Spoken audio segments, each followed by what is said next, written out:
I woke up to the roar of chainsaws, not some distant construction noise, but right outside my bedroom window. Still, half asleep, I stumbled onto my porch in my pajamas and saw 4 men hacking away at the oak trees my late wife had loved.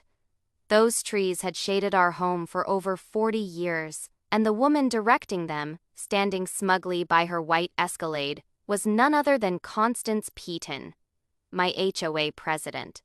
She was smiling, as if this destruction was her victory. What she didn't know was that those trees weren't just sentimental, they were legally mine. Cutting them down was the biggest mistake she could have made, because that reckless act set off a chain of events that uncovered 3 years of fraud, embezzlement, and the largest property scam I had ever seen. Her arrogance ended up costing her everything.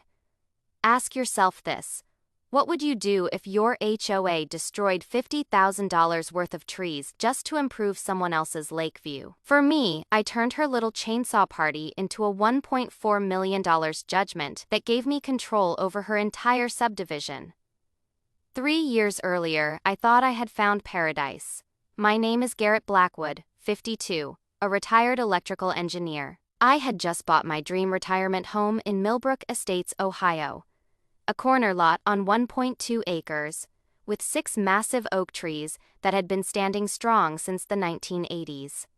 My wife Sarah had passed away from cancer just 6 months before, and those trees, they became my sanctuary. Every morning I would sit beneath their green canopy with a cup of coffee and remember her laughter echoing through the branches. She loved trees, always saying they were proof that beautiful things grow stronger after weathering storms. The realtor who sold me that home was Constance Peaton, blonde, polished, and aggressive in that suburban way that screams, "I run this place." She drove a white Escalade with "Blessed" on the license plate frame and mentioned almost casually that she was also the HOA president. "Just a formality," she said. "We barely have any rules here." That was red flag number 1. Red flag number 2 came during my very first HOA meeting. Constance ran it like a corporate boardroom, complete with PowerPoint slides about optimizing property values and maintaining community aesthetics. I watched her shut down a 70-year-old veteran who wanted to install a memorial garden for his late son. "Not in keeping with our vision," she declared, slamming her gavel like a judge. But the real warning sign was the way she kept glancing out the window at my oak trees. Her eyes weren't admiring them, they were calculating.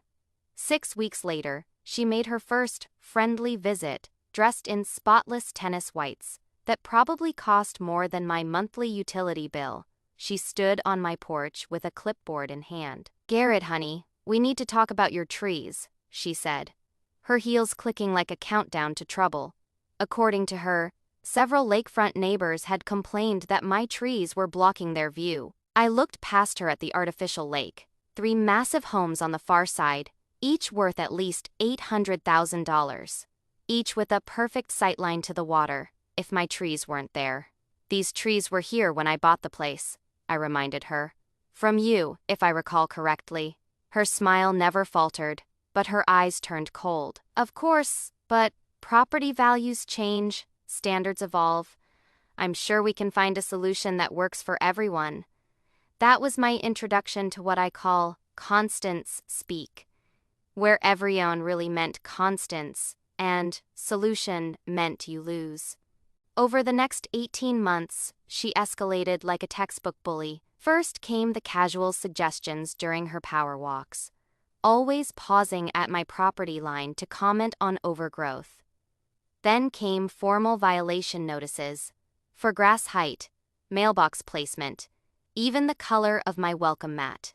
Each violation carried $50 daily fines, and every appeal meant facing her hand-picked board of retirees, who never once made eye contact before voting against me. The message was clear: comply or pay. But Constance didn't know one thing about electrical engineers. We're problem solvers, and we document everything. While she was busy playing neighborhood dictator, I was pulling subdivision records, studying property law, and keeping meticulous notes of every interaction. Those late nights under my threatened trees, laptop balanced on my knees, weren't just about protecting the oaks. They were about discovering how much power Constance really had. The answer: a lot less than she thought. Her breaking point came when she hired a fake arborist to declare my trees dangerous. His report claimed my perfectly healthy oaks were on the verge of collapse. But I quickly discovered her mistake. The man wasn't even certified to make safety assessments. His report was worthless. And as I dug deeper, I uncovered something far bigger than tree fraud. Something that would turn Constance from predator into prey and transform my quiet retirement into the most expensive lesson she would ever learn. Because the neighbors she was trying so hard to impress were about to discover that their beloved HOA president had been lying to them about far more than just my trees. 2 weeks after her arborist scheme collapsed, Constance struck again. She showed up at my door with a thick manila folder and that predatory smile I'd come to dread. "Garrett, honey, wonderful news," she purred, drowning me in her suffocating perfume. "The newly formed Millbrook Estates Emergency Safety Committee has completed a thorough review of your dangerous trees." I'd never heard of such a committee. "Oh yes, very official," she continued. "Mrs. Henderson, the Johnsons, and myself, we've determined your trees pose an imminent threat." She shoved the folder into my hands. Inside were staged photos of my trees after an ice storm, branches sagging under frozen weight, angled to look like deadly hazards. The report demanded immediate removal to prevent catastrophic damage and potential loss of life. The audacity was breathtaking. But what Constance didn't realize was that this little stunt would expose the cracks in her empire, and I was ready to bring the whole thing down. While Constance stood there radiating smug confidence, I was already planning my counterattack. That evening, I dug into the state licensing database. Something I'd learned to navigate years ago during Sarah's cancer treatments, when I discovered her oncologist had credential issues. Sure enough, Constance's so-called arborist had his license suspended just 3 months earlier for falsifying safety reports. The state had a thick file on him, a long history of fraud. Better yet, Ohio is a one-party consent state, which meant every single conversation I'd recorded with Constance, where she admitted her real motivation was protecting lakefront views, was perfectly legal evidence the next morning. I called City Inspector Rodriguez. He was an experienced, no-nonsense guy who knew the difference between healthy trees and hazards. I handed him the arborist's suspension records and played him the recordings. He walked my property with a GPS unit, measuring distances, checking soil conditions, muttering curses under his breath in Spanish, as he realized he'd been pulled into an HOA fraud scheme. "Mr. Blackwood," he said finally, looking furious, "these are specimen trees in excellent health. Someone wasted city resources filing false reports." He started writing immediately, complaint dismissed, permanently, and he warned me to tell my HOA president that filing another fraudulent emergency report could result in criminal charges. That was the turning point. I went nuclear. I filed formal complaints with the state licensing board, the city inspector's office, and the county prosecutor. But then I decided to check something that had been nagging at me: my property lines. The original 1987 subdivision plat told a fascinating story.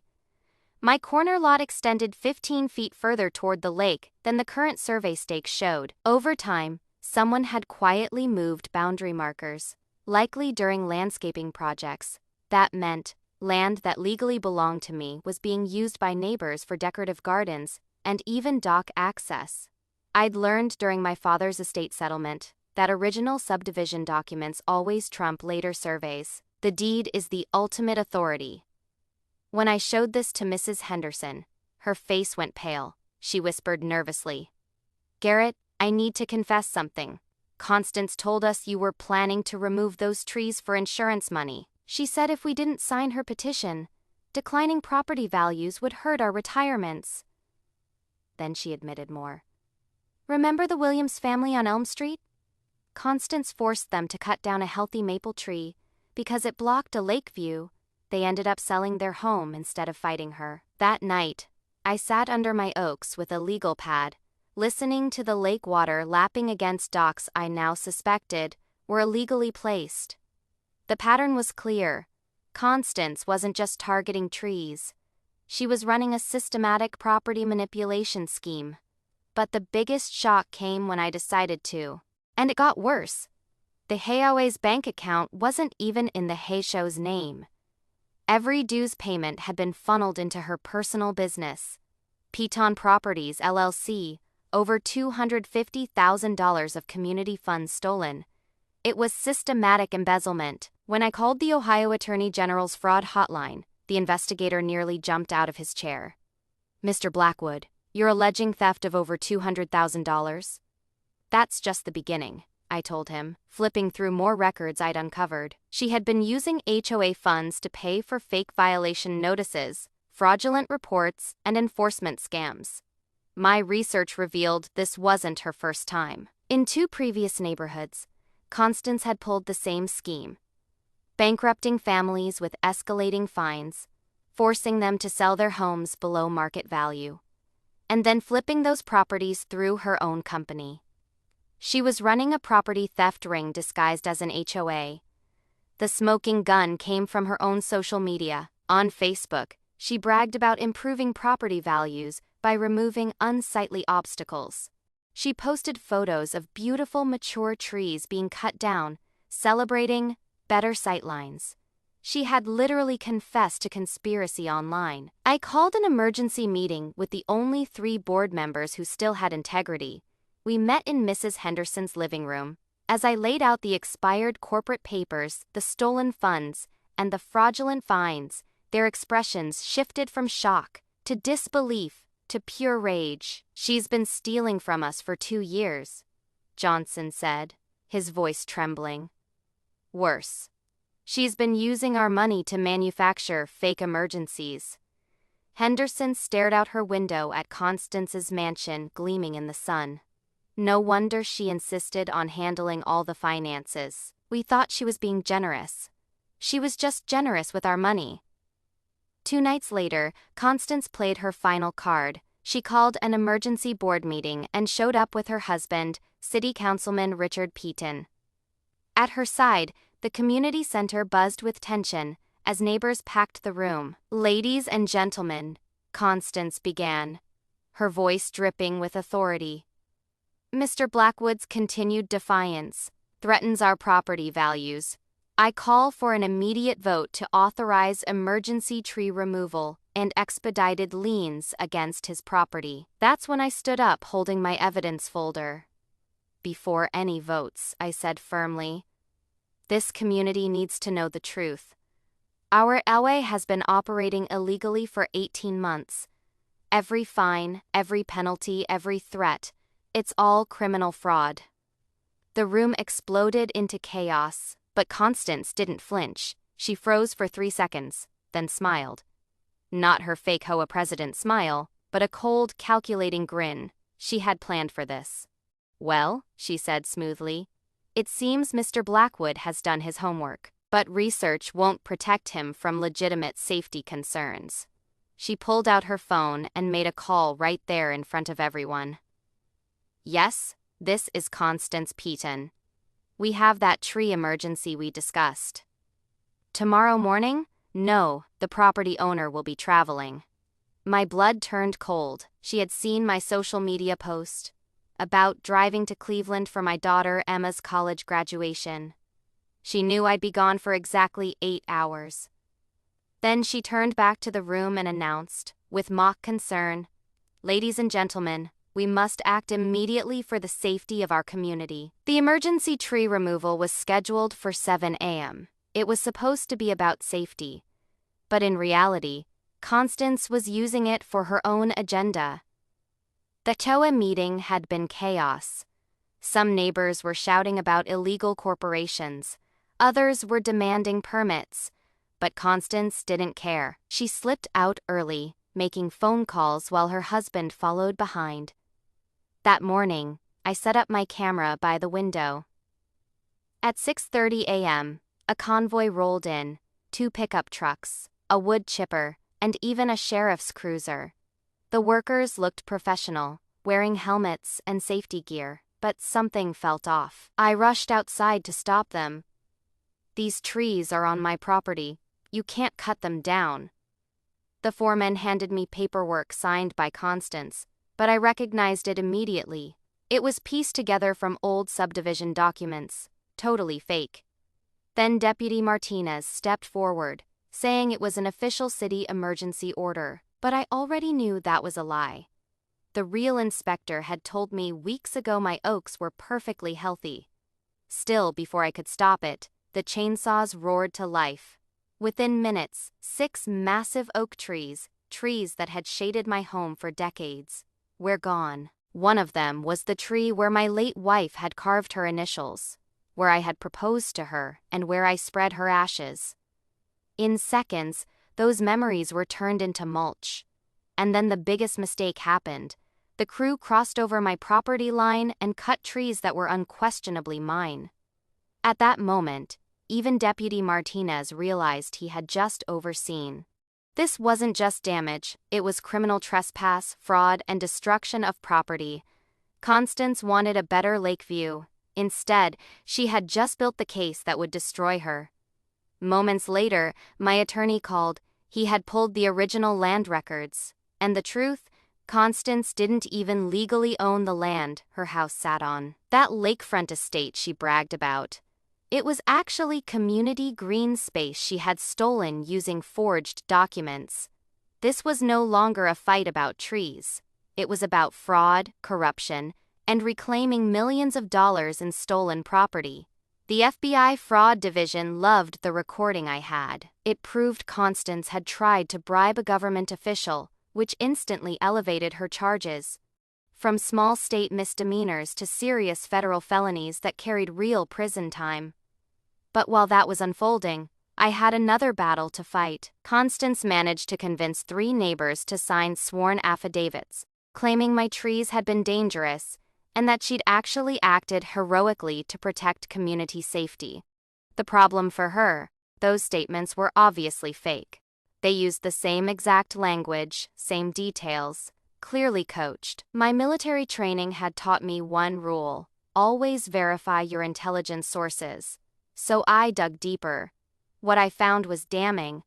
All 3 neighbors who signed those affidavits had recently received sudden reductions in their property taxes, thousands of dollars in savings. And every single one of those reductions had been pushed through by her husband, the city councilman. That meant conspiracy, bribery, and official misconduct. Then, on Thursday, Constance tried her boldest move yet. She filed a counter-lawsuit against me, accusing me of harassment, threats, and defamation. She demanded $500,000 in damages for emotional distress. Her mistake: she included specific dates and incidents in her claims. I had time-stamped evidence disproving every single one. She accused me of making threatening phone calls when I was actually visiting my daughter in Cleveland. She claimed I vandalized property when my security cameras showed I never even left my house. When Marcus, my attorney, read through her countersuit, he actually laughed. "Garrett," he said, "she just handed us proof of perjury filing false claims in federal court. That's another felony charge." The neighborhood's response was incredible. Volunteers set up meal trains for my family. Crews came to help replant the destroyed landscape. And a legal defense fund raised $12,000 in just 3 days. But the most powerful support came from someone I least expected: Carol Martinez, the deputy's wife. She launched a petition demanding Constance's removal from the HOA board. Within 48 hours, 41 out of 47 families had signed. At an impromptu meeting, Carol stood tall in the community center and declared, "We are tired of living under a dictatorship." Then Henderson stood up, her voice shaking with anger. "She's stolen our money, destroyed our neighbor's property, and turned our community into a war zone. Enough is enough."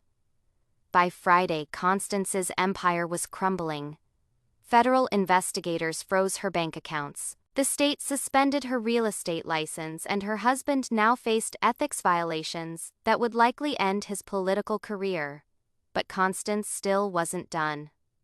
Saturday morning, she called for an emergency HOA meeting, claiming it was for urgent community business. The agenda promised final resolutions and important financial decisions.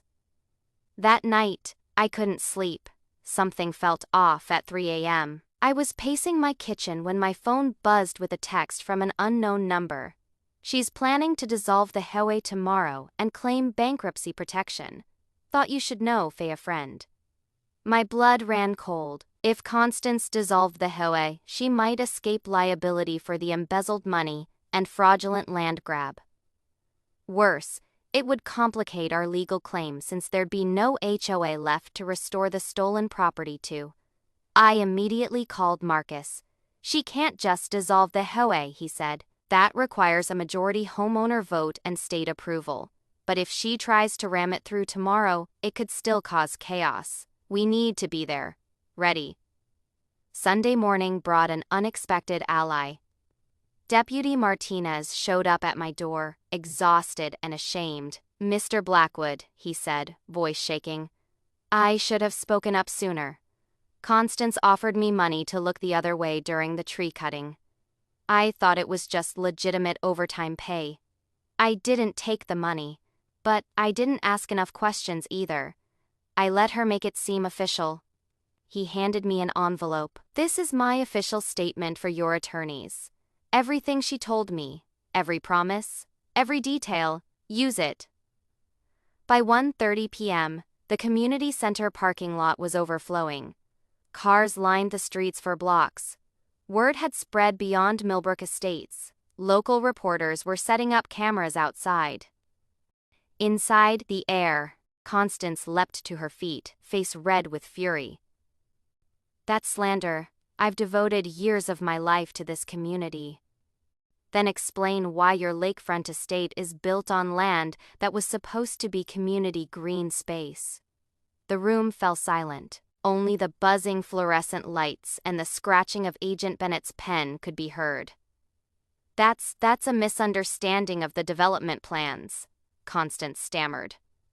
"A misunderstanding that made you nearly $850,000 richer," I shot back. Richard, her husband, stood suddenly, his chair scraping like nails on a chalkboard. "This meeting is over, we're leaving." But Constance wasn't done. In her rage, she finally slipped. "You people don't understand what I've done for this neighborhood," she screamed. "I've improved property values, removed problem residents, and kept standards high. If that required creative financing and strategic property management, then so be it." Agent Bennett stopped writing. Her eyes locked on Constance like a predator who had just heard a confession. The room erupted in chaos. Constance realized too late. She had confessed to everything in front of 50 neighbors, 2 reporters, and a federal investigator. Her downfall had officially begun.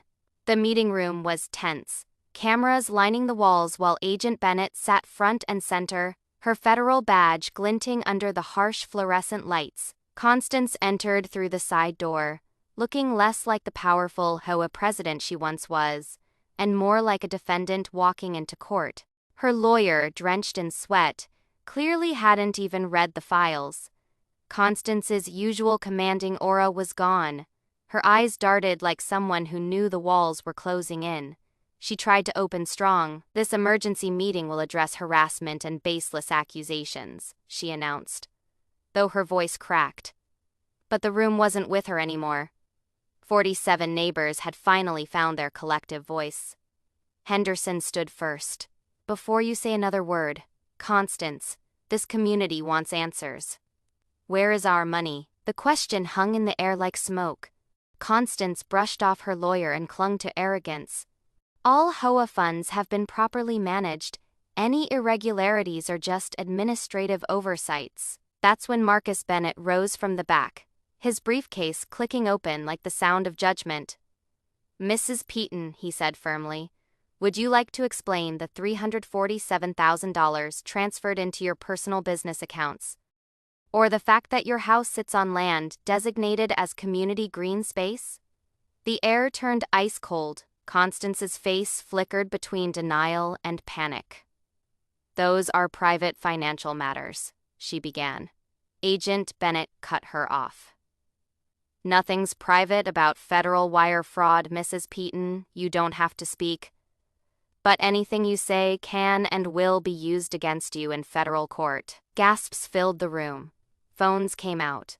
Within seconds, a dozen neighbors were recording what would become the most infamous HOA meeting in Ohio.